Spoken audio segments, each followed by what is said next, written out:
I'm now leaving the stage to Simon Holt, who then has to leave us a bit earlier. Simon Holt is Disability Confidence Manager at Elsevier, based in the UK, and we'll talk about what Elsevier does for accessibility. And thanks very much, and thanks for having me. It's really nice to see everybody today. My name's Simon Holt. I lead content accessibility efforts at the science publishers Elsevier, and I'll use the same disclaimer as earlier on. So my talk is going to be in English today. I'm hoping that maybe the auto translation subtitles will help those of you who prefer Italian. So today I'm going to talk a little bit about the accessibility program at Elsevier, how we're responding to the European Accessibility Act and beyond as well. Next slide, please.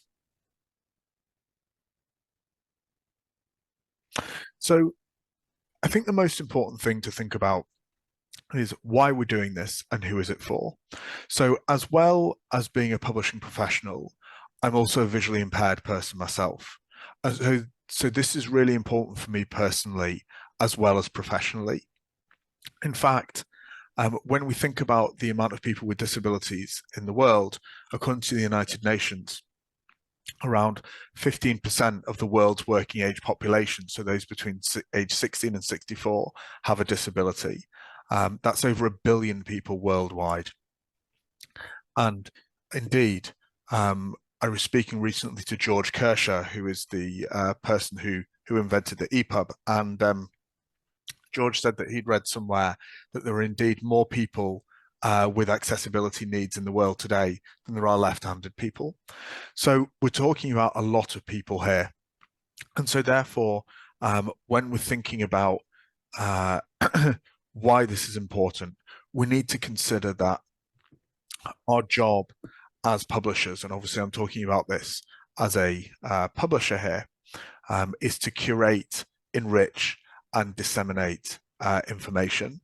And really, when we're thinking about people with accessibility needs, this is a large proportion of the researchers and students that we serve every day.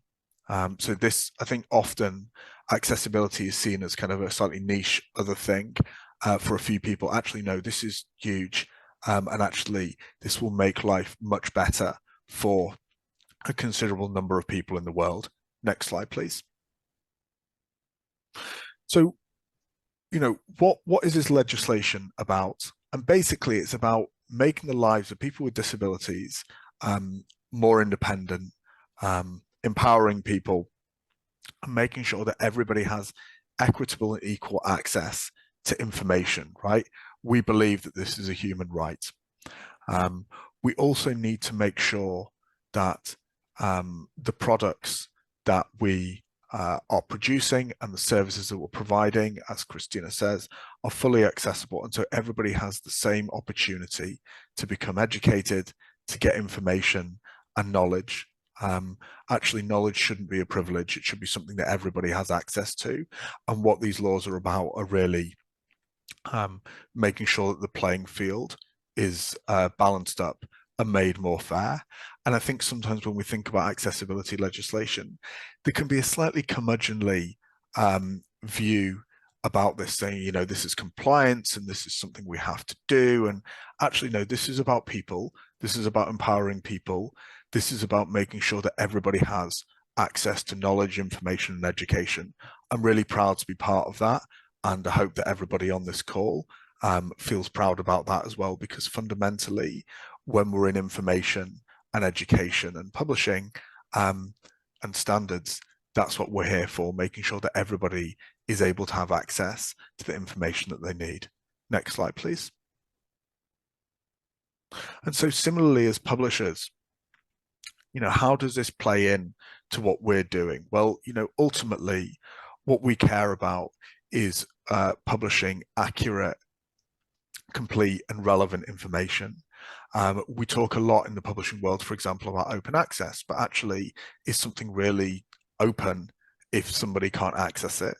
As a visually impaired person myself, I'm pretty tired actually of purchasing items. So, you know, earlier on we talked about things like televisions and stuff, and then not being able to access them because they're not accessible. And as a publisher, I really feel that it's important that we're publishing content and publishing on platforms that everybody can access. And so therefore, when we think about the European Accessibility Act, it really speaks to our mission in terms of advancing science and enriching knowledge, as well as obviously disseminating information. And I think these laws, so the European Accessibility Act, but also the new act in America that I'll touch on briefly later on, really helps us provide a bit of framework and guidance around these things and really bring them to life from aims to kind of something with structures and reality.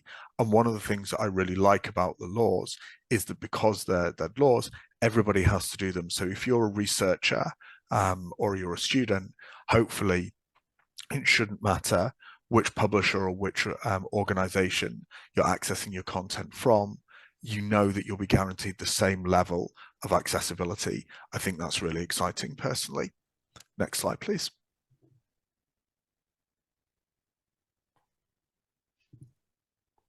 So I'm not going to spend too long on this slide because I think it's been covered quite comprehensively elsewhere. But the main thing that I wanted to make clear is that for the publishing industry, which is clearly the bit that I'm a part of, the two main bits that apply to us are the ebooks bit and the e-commerce bit. So obviously we publish a lot of books, but also it's about the ability to log in, to find a book, to learn about that book, to pay for the book, and to download the book, and then obviously to access the book as well. So really what we're thinking about here isn't just the content itself, but it's the journey that a researcher or reader goes on in terms of accessing that content as well. And so obviously, hopefully we're all familiar with the timelines by now. The law was passed in 2019 and comes into force on the 28th of June next year. Next slide, please.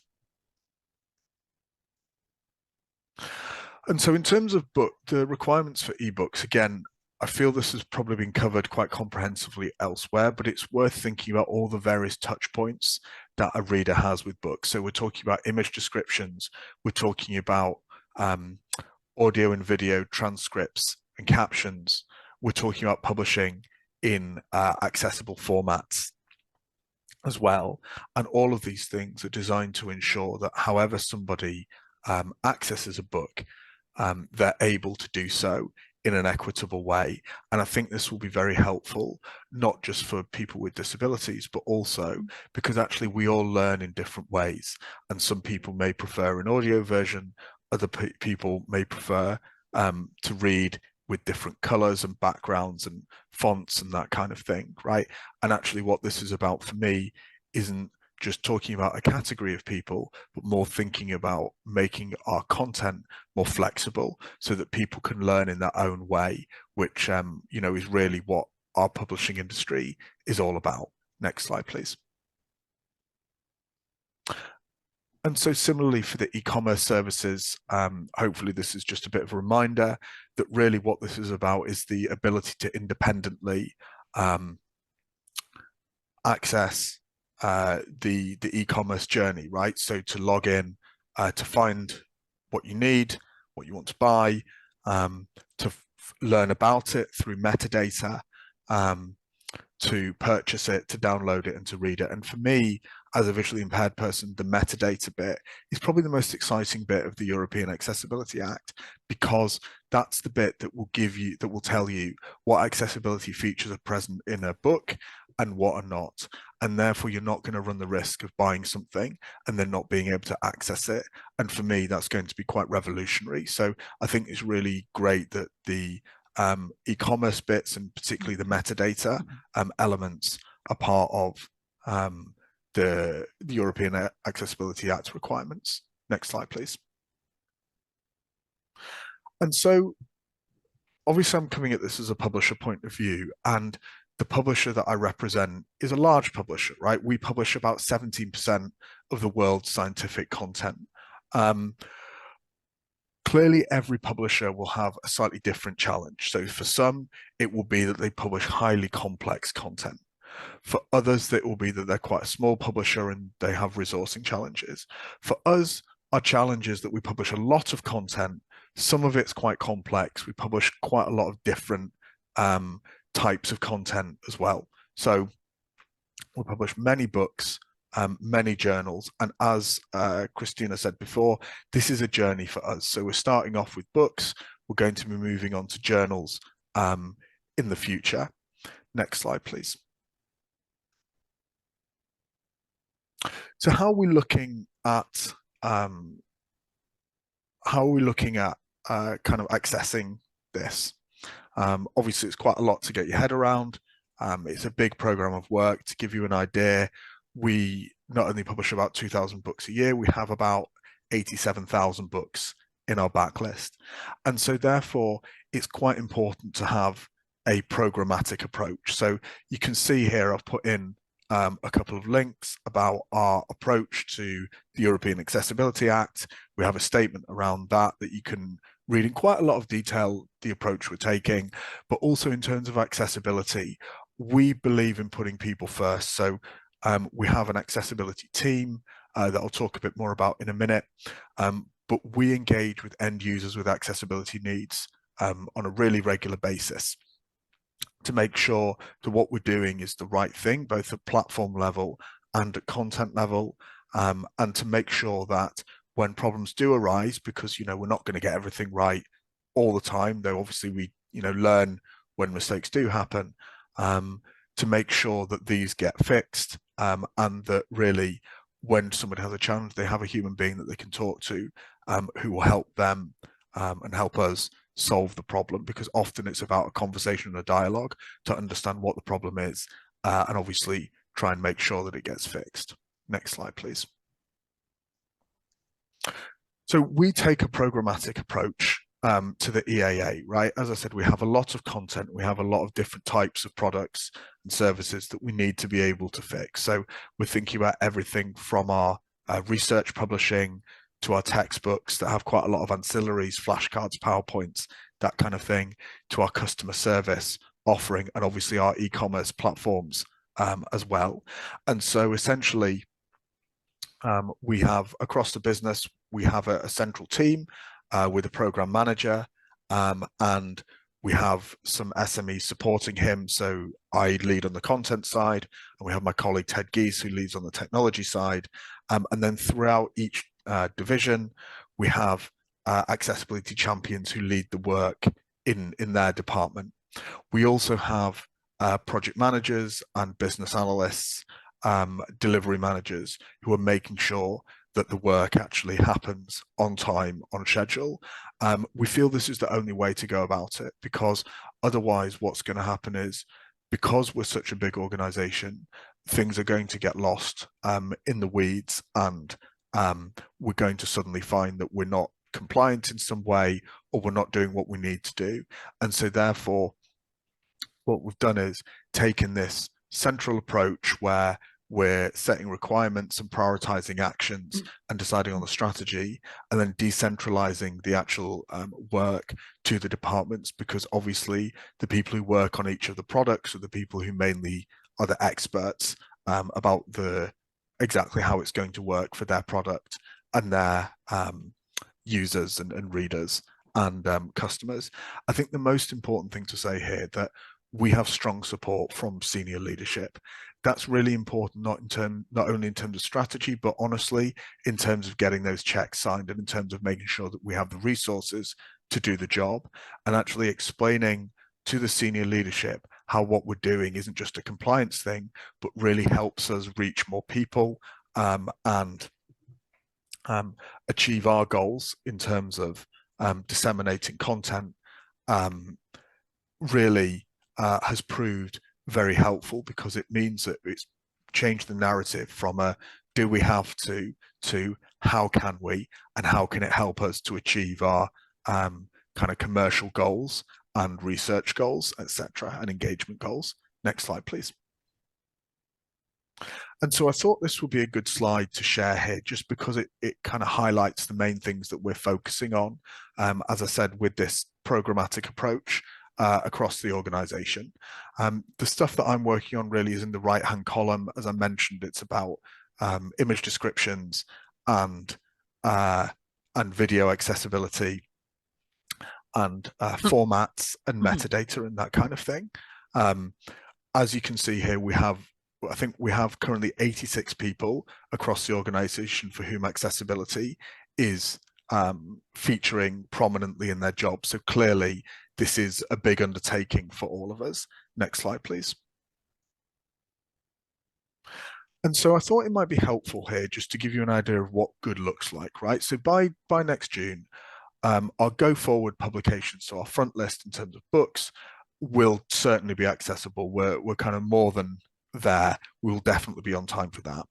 We will also have made a good start in terms of the backlist as well. So prioritizing the most used and the most sold titles and putting an in-demand service there to make sure that if there's other titles that people need, they can request those and we will get those to them in an agreed amount of time.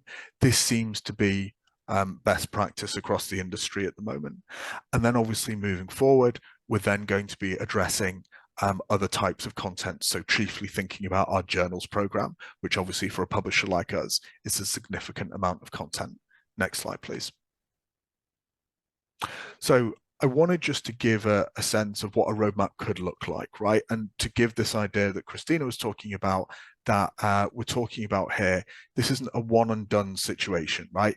This is something that we will continue to work on as we progress over the months and years. And that's why having a programmatic approach that's resilient and robust will really help us, because it's not just a project, a one and done kind of thing, but actually like something like privacy or security, this is something that will continue to evolve as technology improves, as standards change, as maybe laws change as well. So we need to really take account of that and think about what we're doing in the longer term as well. Next slide, please. And so I wanted to just kind of talk a little bit about another act that is coming down the pipe. So the Americans with Disabilities Act Title II, which is coming in April 2026. A lot of people have started to ask me about this, so I thought it was worth just touching on it. The good news is that and the EAA are both based on the same standard. So the Web Content Accessibility Guidelines 2.1 AA, which is great. So it's not like one contradicts the other. There are some differences between the two, mainly in terms of who the legal onus pertains to. So it's publishers for the European Accessibility Act, it's publishing institutions like university and hospitals for Title II. And what that really means is the way that this will be enforced will probably be slightly different between the two. The reality is that both of these acts and other acts like the Canadian Act and Australian Act, etc., are all based on the same set of standards. And it means really and truly the best way to make sure you're compliant is to make sure that all of the material that you're involved with, whether you're a publisher or whether you're a library, complies to the Web Content Accessibility Guidelines. If you do that, then you will be compliant with any of these laws around the world. Next slide, please. So finally, I just wanted to kind of put answer a few common questions, right? So, similarly to what Christina was saying, how can AI help and how it cannot? AI is a labor-saving tool and a good start, right? For alt text, I think that it can be used to draft some kinds of images, photographs and illustrations. It's really not very good at dealing with some other kinds of images where some interpretation might be required, charts and graphs and that kind of thing. And so therefore, I'm not going to say don't use AI at all, but please proceed with caution and always make sure you have human beings, subject matter experts, really validating everything that comes out of AI, certainly from a content point of view. I think it's a helpful tool. It's not a magic bullet. Authors. Where do authors come in terms of alt text creation? So each publisher will have their own ideas about that. For us, we feel that the best use of authors' time and their expertise is in terms of reviewing content. We feel we did some testing in terms of authors writing alt text themselves, and we found that even though we sent some quite comprehensive instructions, authors didn't necessarily always engage with those. And we found basically that